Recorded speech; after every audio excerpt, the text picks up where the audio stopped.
18h38, on se retrouve en direct dans Punchline sur CNews et sur Europe 1, toujours avec Éric Nolot, Eugénie Bastier et Jean-Sébastien Ferjus. On a le plaisir de recevoir notre ami Dominique Régnier, directeur général de la Fondapol. Bonsoir Dominique. Bonsoir. Merci d'être avec nous ce soir. Vous avez fait une analyse au scalpel de ce qui s'est passé lors du second tour des élections législatives et même pendant ces législatives. Dans quel type de situation sommes-nous aujourd'hui, selon vous, Dominique Régnier ?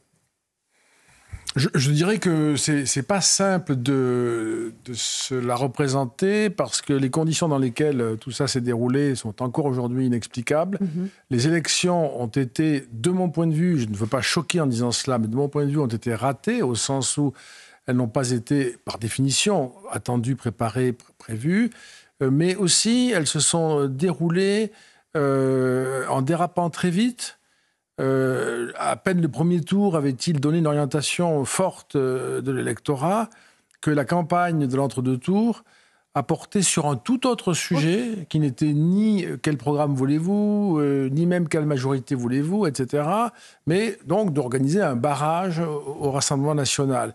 Et c'est, je ne crois pas exagérer en disant que ça a été, sinon le thème unique, le thème très largement dominant de l'entre-deux tours. Et du coup, la difficulté, c'est que maintenant, on se retrouve non seulement, parce que c'est peut-être pas assez souligné ça, non seulement avec une absence, on le dit beaucoup, de majorité, c'est clair. Ça, c'est manifeste. Une grande difficulté à imaginer ce qui pourrait se construire, c'est également très clair. Mais avec des électeurs qui ont déjà voté, qui ne peuvent pas reprendre leur bulletin, et auquel on fait dire rétrospectivement, vous avez voté pour mon programme, on va l'appliquer. Mais les gens doivent penser, pas tous, mais beaucoup, j'ai voté pour vous, mais pas pour votre programme, j'ai voté pour suivre vos recommandations et faire barrage. Et donc, on ne peut pas reprendre son bulletin. C'est un peu la différence avec un produit de grande consommation. On ne peut pas l'échanger.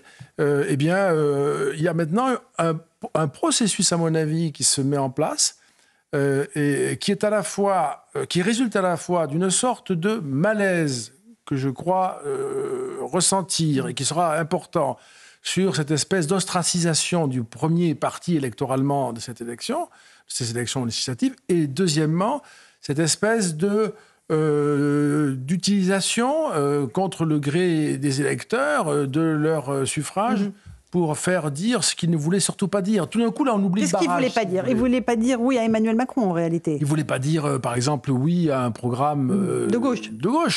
Programme, rien que le programme, mais il ne voulait pas. C'était pas ça le sujet. Oui, mais Dominique Régnier, est-ce que ça n'a pas été le cas en 2017 et en 2022 ? Au second tour de 2017 et au second tour de 2022, vous avez eu un vote barrage contre Marine Le Pen avec des électeurs de gauche qui ont voté pour Emmanuel Macron, ce qui n'a pas empêché Emmanuel Macron ensuite de faire la réforme des retraites, ce qui lui a été beaucoup reproché par la gauche. En disant ça, notre vie politique repose en fait sur ce cordon sanitaire qui la fausse entièrement. Comment on sort de ça ? Comment on sort d'un cordon sanitaire ou d'un barrage qui met de côté 30% de l'électorat de droite, et qui donc assure une réélection systématique à la gauche ou au centre-gauche, et ça de façon infinie en réalité. Alors, Dominique Régnier. D'ailleurs, c'était pour ces élections législatives, selon les chiffres du ministère de l'Intérieur, c'est 37% la catégorie extrême droite, c'est-à-dire 20 points de plus que le total des gauches. Je dis total des gauches, c'est-à-dire plus que le NFP. Je prends toutes les gauches, j'arrive à 27,5. Plus que 10 points. Voilà, donc 10 points de plus, sachant que le nouveau Front populaire, c'est 25. Donc on est vraiment dans des autres 17% des inscrits, c'est presque personne, on peut dire, enfin, disons peu de monde. C'est tout le problème et l'ambiguïté de cette notion de barrage, que pour aller vite et à l'essentiel, moi je considère être devenu désormais comme un dispositif de perpétuation d'un pouvoir politique très dominé par la gauche, mais qui n'a plus les ressources électorales pour persister. Et donc, la seule solution, c'est de réaménager l'offre en considérant qu'il y a une liste de partis qui peuvent concourir et une autre liste qui sont les partis pouvant concourir et pouvant gagner. Alors, on va juste écouter Marine Le Pen pour clôturer le sujet du Rassemblement national, parce qu'après, il y a beaucoup à dire sur les autres choses. Elle disait, en fait, cet échec aux élections législatives, ce n'est que partie remise. Écoutez-la. Monsieur Macron, il est en train de trouver les arguments pour justifier d'assumer le comportement de ceux qu'il a fait élire, c'est-à-dire ceux du nouveau Front populaire qui aujourd'hui ont quasiment des attitudes factieuses, puisqu'ils appellent à prendre de force. C'est ce que nous avons cru comprendre. Matignon Hier, c'était l'Assemblée nationale. C'est leur assaut du Capitole à eux. Bon, eh bien, c'est Emmanuel Macron qui, politiquement, doit assumer cela, car c'est lui qui les a fait élire. Voilà. Et elle dit aussi c'est que partie remise pour le Rassemblement national, Dominique Régnier. Oui, alors il ne faut pas tout placer sur la charge, toute la charge sur les autres. Ce qu'ont révélé aussi ces élections législatives, comme tout le monde a été surpris, on a une espèce de mesure d'égalité, c'est la préparation générale, c'est la légèreté des programmes, tous confondus, caractère très dépensier. Pour le Rassemblement national, c'était totalement insuffisant, enfin, en termes de sélection des candidats, de formation des candidats, comme pour le programme. C'est un programme qui n'est pas sérieux. Et quand même, quand on est un parti dans l'opposition depuis tant d'années, être saisi de surprise et devoir présenter un programme qui non seulement n'était pas sérieux, mais en plus a été sans arrêt réaménagé, puis sur des sujets fondamentaux, au fur et à mesure qu'évoluent les sondages. Moi, je pense quand même que, je le dis depuis le début, je ne veux pas être trop long dans ma répétition, mais je pense quand même que depuis le début, ni Jean-Luc Mélenchon ni Marine Le Pen ne souhaitaient gagner. Jean-Luc Mélenchon savait qu'il ne Vous avez été le pas. premier à le dire sur ce plateau il y a plus d'un mois. Jean-Luc Mélenchon, il savait qu'il n'aimerait pas. Marine Le Pen ne le voulait pas, c'est évident, pour diverses raisons, je ne vais pas les développer. Peut-être qu'elle n'imaginait pas perdre à ce point-là quand même. Elle aurait pu avoir plus de députés. Logiquement, elle aurait dû en avoir beaucoup plus. Maintenant... elle en fait elle-même état. Et tout à l'heure, je lisais sur un de vos écrans l'appel de Philippe Poutou pour faire le lien. Maintenant, nous avons une sorte de situation où non seulement les électeurs ont été amenés à voter dans des conditions de très grandes restrictions, voire de discipline étrange, et d'obligation de ne pas voter pour le RN. Ensuite, on laisse penser que les électeurs qui ont fait barrage ont eu une préférence de programme, ça n'est pas le cas. Et puis maintenant, on voit qu'il y a, de la part de ceux qui ont déjà été élus au nom du barrage, je pense à LFI, une orientation golpiste. C'est-à-dire qu'il y a une espèce de... Est-ce que c'est du folklore? Est-ce que c'est une sorte de mise en jambe? Est-ce que c'est entre les déclarations de Quatennens, de Sophie Binet, la responsable de la CGT, et puis de Philippe Poutou? Je suis désolé, Philippe Poutou, ça compte pas. C'est ce que nous avait dit Lionel Jospin. Le PS est très coupable.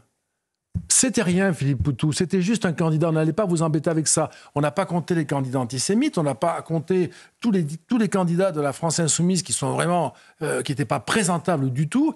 On n'a pas non plus compté Philippe Poutou, qui est une espèce de folklore national. Mais non, c'est beaucoup plus sérieux que ça. Il appelle ce soir à une forme de soulèvement. Bien sûr. Comme la patronne de la CGT. Comme la patronne de la CGT. La pression sur l'Assemblée nationale. Et donc, si vous voulez, sans majorité, sans option d'une majorité crédible à court terme, pour vous dire le fond de ma pensée, je suis en réalité très inquiet et je redoute beaucoup, peut-être le retour des vacances, parce qu'il y a cette espèce de sacralisation. Je ne sais pas si ça résistera cette fois dans notre pays de ne pas abîmer les vacances, mais le retour, c'est très facile quand vous êtes patronne de la CGT de bloquer tout ce qui est absolument stratégique et de créer un désordre incroyable, qui amènera évidemment peut-être...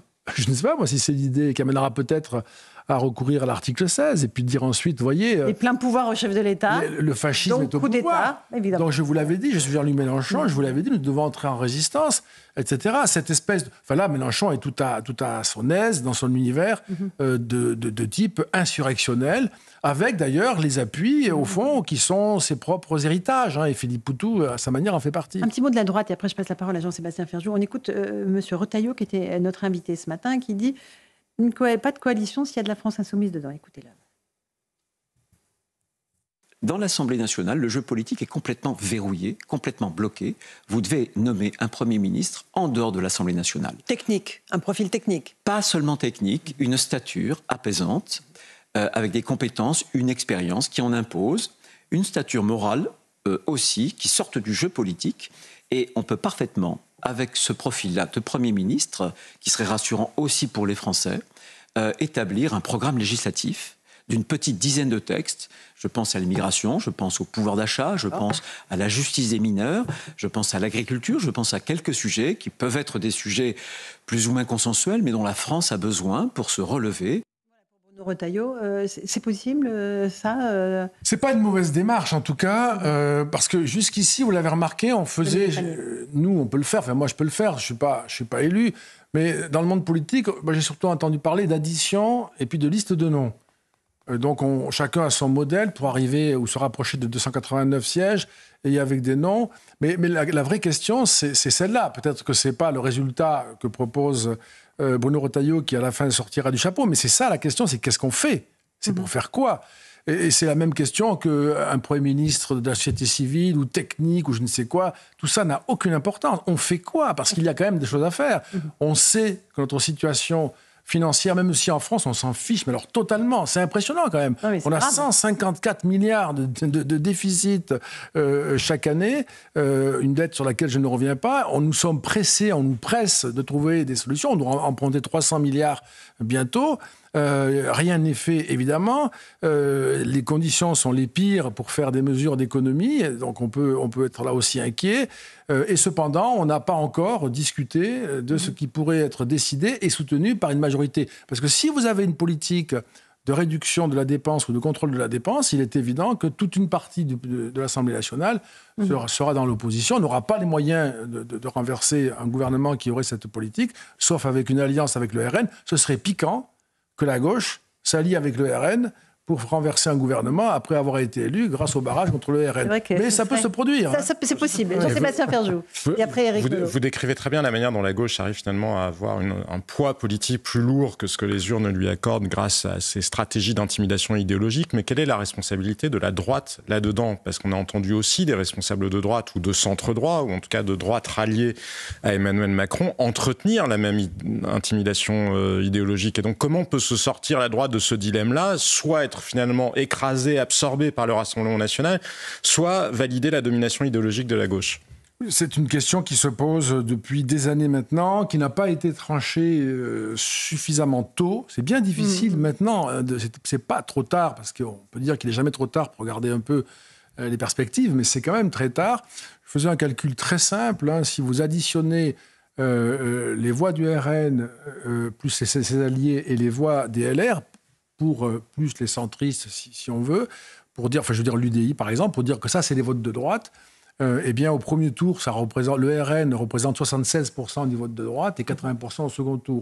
Donc d'une certaine manière, la droite, elle a été absorbée finalement. Et c'est comme absorbée ça par le Rassemblement national. Ça se règle comme ça en fait. C'est-à-dire que la fusion des droites, elle se fait par les électeurs. C'est-à-dire qu'il y a Eugénie et après Éric. En fait, l'hypothèse de faire comme François Mitterrand avec le Parti communiste, c'est-à-dire que la droite aspire, en tout cas fusionne et tue quelque part le RN comme le PS avait tué le Parti communiste, cette hypothèse-là, elle est peu crédible dans une configuration où le RN pèse autant. Mais est-ce que vous ne croyez pas qu'il va y avoir une déception aussi des électeurs de Marine Le Pen qui vont se dire finalement, bon, elle ne gagne jamais, c'est un parti qui ne peut pas accéder au pouvoir et donc se tourner vers un autre champion éventuellement de droite.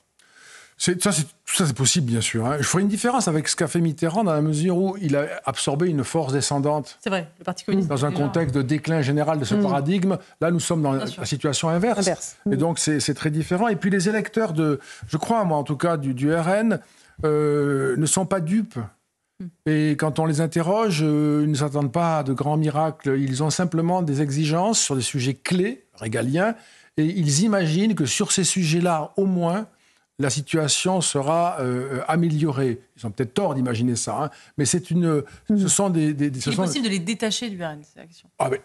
Par exemple... Nicolas Sarkozy l'avait fait. En prenant les thèmes, pas les termes, mais en prenant les thèmes, en les traitant avec des politiques publiques qui sont dignes de ce nom, et tout ce que font beaucoup de pays, et en ayant une politique de contrôle de l'immigration, d'intégration, de sécurité. Ce sont des mots que les Français ont beaucoup de mal à prononcer. Je veux dire, les politiques en France, même beaucoup plus que les politiques, la classe journalistique, intellectuelle, etc., ce sont des évidences.